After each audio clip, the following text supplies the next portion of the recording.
The Blocktalk Podcast started because of my passion for the property management industry. I wanted to start a conversation and add some value within the industry with a diverse range of people and professionals who can add something extra. As we start out, my aim is that the podcast offers some useful insight into a variety of views, opinions, thoughts, and foresights from our guests, who include business leaders and industry experts. If you enjoy the podcast and want to find out any other information, head on over to brianwelsh.co.uk.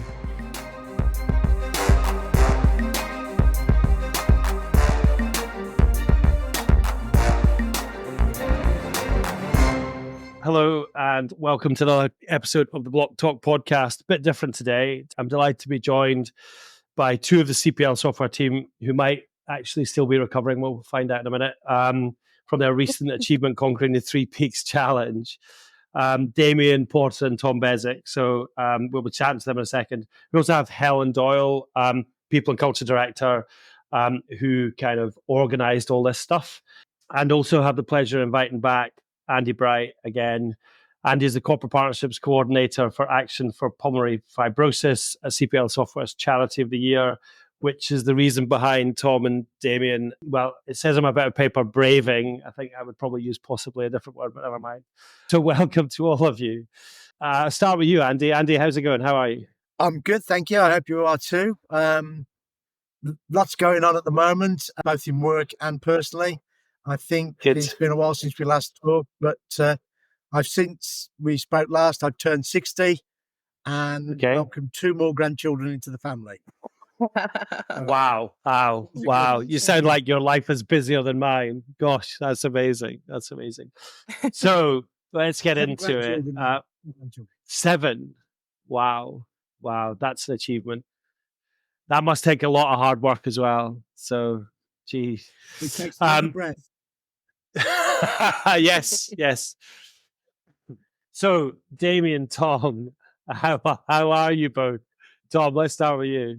I'm good. I would like to say I've fully recovered. However, I did go to the gym this morning. My knee's starting to niggle me a little bit, so maybe not fully recovered, but I'm getting there. It was a difficult week. The following week, the first day after we completed it was a struggle. But I'm definitely getting back to full fitness now. Fabulous, yeah, Damien. How are you?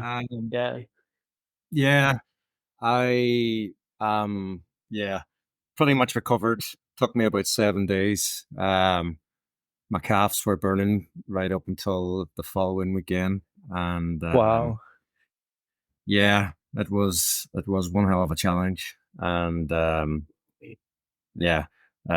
pretty much recovered, thankfully. Good. So, right, what I need to understand first of all, though, is whose idea was this, right? So, how did it come about? Who did we have to blame? It was Helen's. Helen's idea. Oh wow. Okay. So what made you suggest it? And I was because we were doing a big challenge that was spanned a number of months already, and I wanted to do another big thing that was going to be like not a sort of 5 or 10K, which is great and great achievement, but something that Tom and Damien have done those things numerous times before, and I wanted to do something for them that they hadn't done before. And they're both interested. They both like a challenge. But I feel terrible because I suggested it for them and I didn't obviously participate myself. But believe me, guys, I wouldn't have made it up the first one, let alone all 3. Fabulous. Okay, so Tom, do you want to tell us about your kind of individual experience on the challenge? I mean, Nevis, then Scafell Pike, and then Snowdon. So tell us give us a bit of insight. Yeah, so Nevis, I think, was the one that I was most nervous for because I had previously done kind of training hikes up Scafell and Snowdon. Snowdon I'd done a couple of times and pretty easily, I would say. But that was when I was fresh. Scafell I did on a training hike, and we kind of added an extra 10K onto the normal route. So I thought Scafell would be okay. So Ben Nevis I was nervous about, and I'd been ill, a week and a half or so beforehand. So I still had a bit of a residual cough. But I thought, I should be okay. And I'd plugged a Monster, so I'd had a lot of caffeine, a lot of sugar. But the guy just set off like a rocket, and I thought, oh my God, is this going to be the pace for the entire challenge? Because this is fast. And so we're going up, and it's it's tricky. And we were lucky that we had fantastic weather. But that made it so much hotter because, I mean, we were packed up. It was quite cool at the base, but as soon as you're getting going, it's very quick that you start increasing the body temperature. Yeah. But we managed to keep a decent pace. I was managing to stay up front with the guys. I mean, they were a couple of minutes ahead, so they'd stop at each kind of corner and we would regroup. But by the time I'd reached them, because I was a couple of minutes behind, they'd set off again. I was like, well, I've had the rest. So I just had to keep carrying on as just kind of playing catch up. But we managed to summit together, which was nice. And the summit of Nevis was covered in snow, which you kind of weren't expecting with it being so warm on the way up. And so it was a little bit emotional to get to the top of Nevis, knowing that you've not done it before, and it's the biggest one. And it was like, right, we've kicked this off, we've done it, we've got the first one out of the way. But I mean, loads of people do Nevis. It's not a challenge in itself per se. I wouldn't maybe agree with that, but okay, do it. I mean, we managed. So we managed to get up and down Nevis in pretty decent time. I think the first of us were arriving back at the visitor centre at about 4:45, and the average time to Nevis is about 8 hours. So we were really motoring, which was good because we could build a little bit of time in hand. We then moved on to Scafell. So in between Nevis and Scafell, there's a 7-hour drive. It's a long time sat in the bus, and I've got to say, the bus was not particularly roomy. As soon as I sat down, I had about 3 to 4 millimeters maybe of room between my knee and the seat in front, but that was before we reclined. So it was a little bit cramped. But nonetheless, I think we were just more thankful that we had the rest after doing, a 5-hour hike. So it wasn't too bad. So we stopped about 3.5 hours in, got some food, and got to Scafell Pike about 8 o'clock that evening. And then that's kind of felt like that's where the challenge started a little bit for me. It's like, right, we're on the second mountain now. Not often that people will do that within the same day. And again, we were really lucky that we had fantastic weather. It was warm going up again, and the sun was setting, so we had fantastic views. But it was a bit more of a challenge getting up Scafell, for me at least. I found about halfway up, my hip extensor on my left leg just wouldn't lift. I couldn't lift my left leg up high enough to put my foot in front of it. And so I had to drag out the poles at that point. And so kind of digging the poles in, pull myself up and kind of just let my left leg dangle to the point where it was far enough in front of me that I could kind of take the step up. And so that kind of went on for a few K until we managed to reach the summit. And then the way down was a little bit sketchy because it was pitch black and we all had head torches on. And you see these nutters kind of flying past you in the middle of the night, trying to kind of get ahead and realizing actually it's probably not the best thing because it's all screed at the top of Scafell. So it's very treacherous. But we made our way down fairly safely, lights on. We got down, I think, around about 1 o'clock in the morning. And so then it was a case of, right, now we've got a 5.5 hour drive, and they'd advised us this was the time to sleep. And so that drive, you can imagine no kind of leg room. I stupidly didn't bring a change of clothes. And so I was in the same clothes that I'd worn at the beginning, of Nevis up and down, Scafell up and down. So I was like wet. My clothes were wet. They were soaked with sweat. And then they put the air conditioner on the van. So I was shivering. It was awful. That was wholly my mistake because everybody else had brought them. So it's fairly cold night's sleep, kind of head against the window, as you keep slipping down. It's kind of that broken sleep. And then eventually the sun comes up and you just think, I'll just stay up now. But the problem that I experienced was that I'd been told sugar and caffeine is what you need. Sugar and caffeine, sugar and caffeine. So what did I do? The whole time for the whole 2 mountains before was literally sugar and caffeine. So it was energy gels, Trek bars, and Monster energy drinks. And so it was a case of my stomach had been absolutely ripped to shreds on the inside. So I got off the bus at Snowdon and I was like, I'm going to be sick. I'm going to vomit everywhere. And my blood sugar just plummeted to the floor. So I was shivering and I was going to throw up. And so I've been force-fed salted peanuts by our guides to try and bring the appetite back, at which point my knees started to really, really be painful. And so Damien and I were kind of stuck at the back of the group, and we were just trying to haul ourselves up Snowdon. It was very much a case of there was no time. We weren't thinking about how fast we could do it. It's literally a case of let's just get to the top. And Damien, I'm sure, would much have preferred to kind of motor on, but my knee was in absolute agony. It was like somebody had got a nail and just hammered it through the side of it. And I was told, it's popping quite a bit with the pain. And I was told if it's popping, it's okay. But if it pops and you get this searing pain, we need to stop because that's when you've torn your ligaments. I was like, oh, Christ, I hope that doesn't happen. But we kind of stuck together. We gave ourselves encouragement, and we did manage to get to the top of Snowdon through a world of pain, but we did it. And so it was a battle. It was a battle, to say the least. I'm sure David's probably got his own stories to tell. I've been rambling for a while, but yeah, it was a challenge for sure. That's amazing. I can imagine it would be, because it's not an easy thing to do. Yeah. No, it was surprising actually how many other people we'd spot on the way up that were also doing the challenge. You'd see somebody and you clock them on Nevis, and all of a sudden you'd see them later that night on Scaffold Pike. It was really surprising. You'd think that you'd be the only people. And when we were going up Snowdon, we were going so slowly, and you're kind of a little bit embarrassed about how slowly you're going up. So I kind of wanted a flag to say, well, we're doing the 3 peaks. We're just at the end of it. We're not really this slow. Okay, Damien, tell us about your experience of it then. My experience, before we started, I was nervous. I thought because Tom's so much younger than me that I was going to be the oldest person on the group. But then we met everybody else that was on the bus with us, and everybody was probably my age or a bit older. So I thought, oh, yeah, I'll be fit enough to be able to handle this.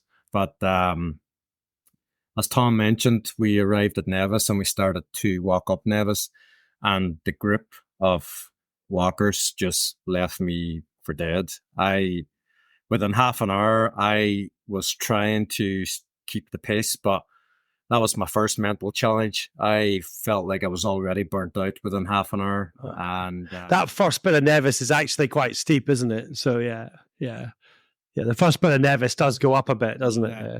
I had done Nevis before, and I had done it in pretty good time, but the pace was just too much, and my fitness obviously wasn't as good as it used to be. So I turned to the guide and I said, listen, I don't think I'm going to be able to get to the top because I can't keep the pace.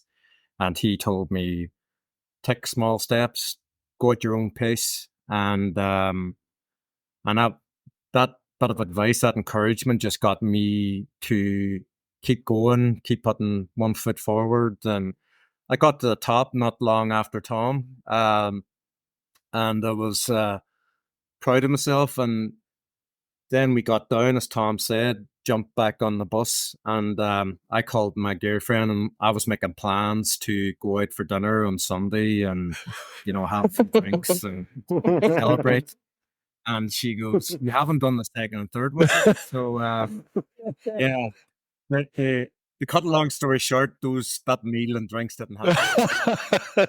But yeah, I'd never come down a hill like Nevis and had to jump on a bus and get ready to do it again second time around. So again, Tom and the group took off pretty fast, and Scaffold Pike, you can see how tall Scaffold Pike is from the bottom. You know where you have to walk to. So that was a mental challenge as well. Yeah. It's pretty steep. Even though it's the smallest of the 3 peaks, it's really steep. And it was, I felt like giving up a lot, that having the walking sticks were a lifesaver, because like Tom, I was struggling to lift my legs up steps every so often. Refueling, having plenty of water and protein bars and no energy drinks and stuff like that got me to the top as well. But so yeah, we got down Scaffold Pike, and then really in between each walk, I was taking painkillers as well, because my legs and my hips and my back and everything was seizing up. So ibuprofen was good.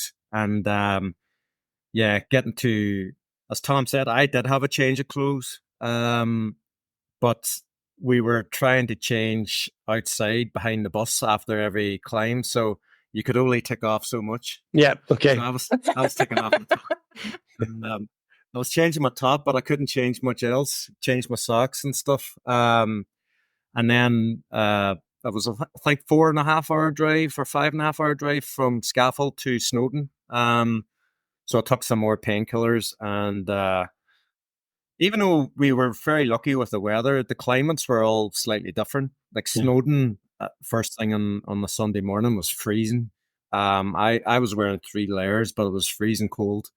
And I was quite happy that Tom was going slow at that point, because I, for once, didn't feel as much pressure doing Snowdon. I was physically okay, but I was happy to go at a slower pace and to just get to the top and celebrate the achievement.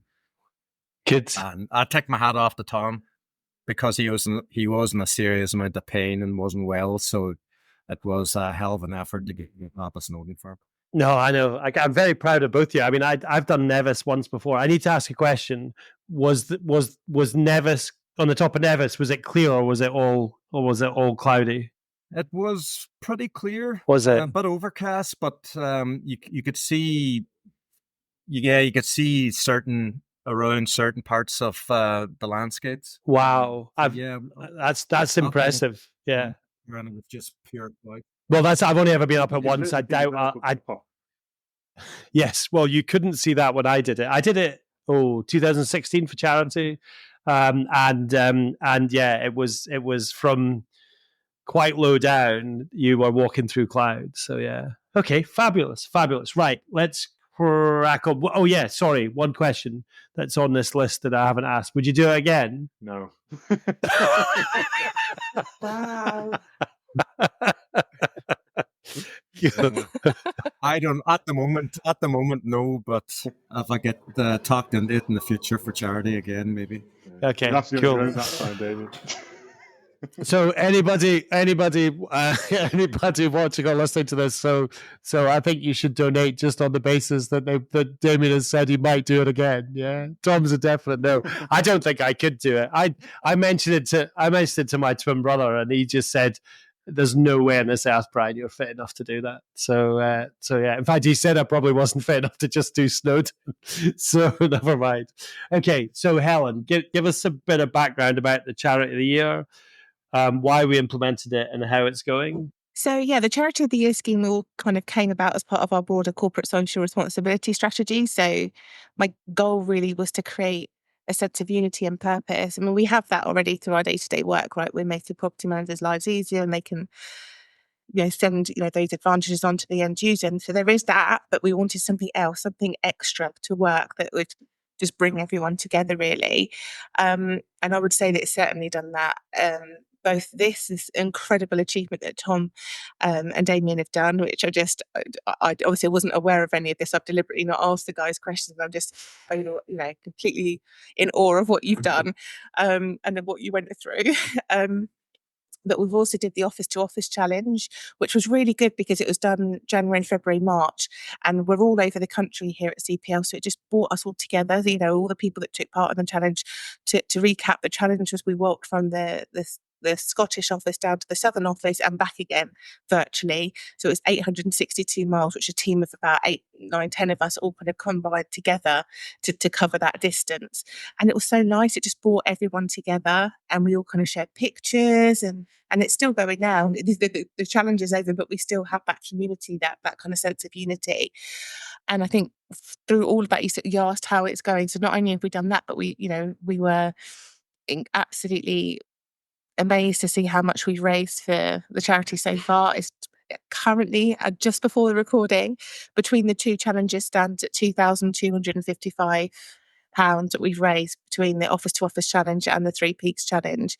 And that's a lot of that has obviously come from our generous sponsors of the challenge, but the Office to Office team, and also Damien and Tom have just done such amazing stuff with it. How we operate it is that the three of us are actually the charity committee. We think about, kind of get creative with ways, different challenges that we can do to raise money for our Charity of the Year, and also to raise awareness. And then we invite nominations from all of the team. Everybody gets to kind of be part of it. And then as a team, we whittle it down to 3 nominations of charities, and then put it out to public vote on on LinkedIn, and that's where Action for Pulmonary Fibrosis comes in. That's somebody internally nominated them, the public voted for them, and then we're here working with Andy and the team who've been absolutely wonderful. So it's really good. It's a really lovely scheme.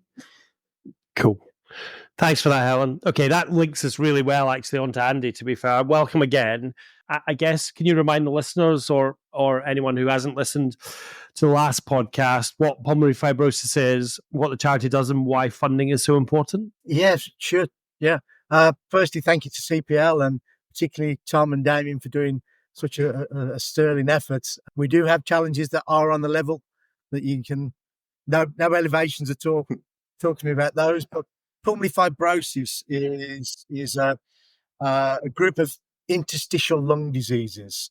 It's simply known as scarring, lung scarring.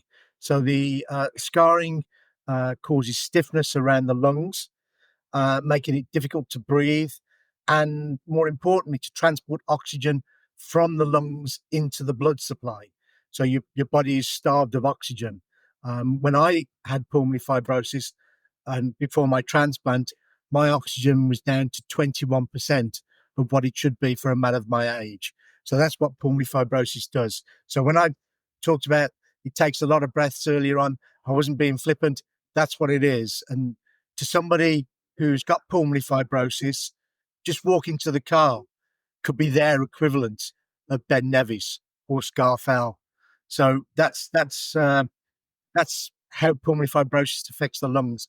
We estimate roughly that there are around 70,000 people in the UK with it currently, but also we think there's an additional 1,000 people being diagnosed every month. Oh, wow. Okay. Wow. Okay. And tell me, I'll explain again, what does the charity do and why is the funding so important? Well, the charity was set up in 2013 by people who are involved with the disease. That's patients, healthcare professionals, families of patients. We're a charity that's led by people living with pulmonary fibrosis. Now, by that, I mean not just the patient, because obviously that it affects their family, their children, their grandchildren. And in my case, my co-workers, my co-used workers used to support me tremendously when I was dealing with it. But the charity is primarily designed to help people to live with pulmonary fibrosis well, so that they can enjoy a fulfilled life. We strive to improve the services for our patients and their families and reach more people through the network of groups that we've got, our supply line and other initiatives. We already know that certain segments of the patient community don't tend to come forward, and we want to make sure that we fully understand why they're doing that and make everything possible to make ourselves accessible to everyone. Every day we hear about delayed diagnoses, long waits for treatment, and trouble getting support. So we want to ensure that we push the NHS and the powers that be to create an effective care pathway for people who are living with interstitial lung disease, pulmonary fibrosis.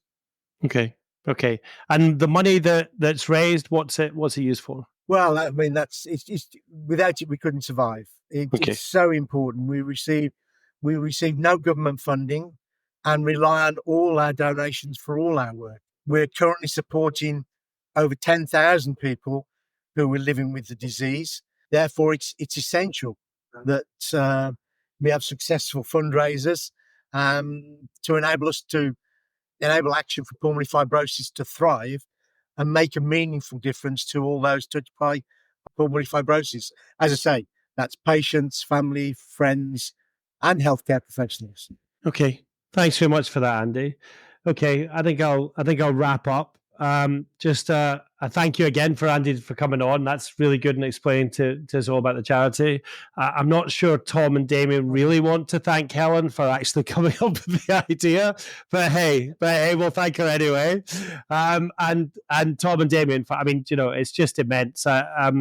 Helen used the word in awe earlier, or the phrase in awe earlier, and me too. I mean, it's just brilliant what you achieved, and it's just thank you very much for doing it. And I guess to anyone listening, you'll find a link to where where you can donate. I mean, sounds like there was a real challenge for these guys. So, let's see if we can raise some more money. Okay. Thanks very much for coming on the podcast, guys.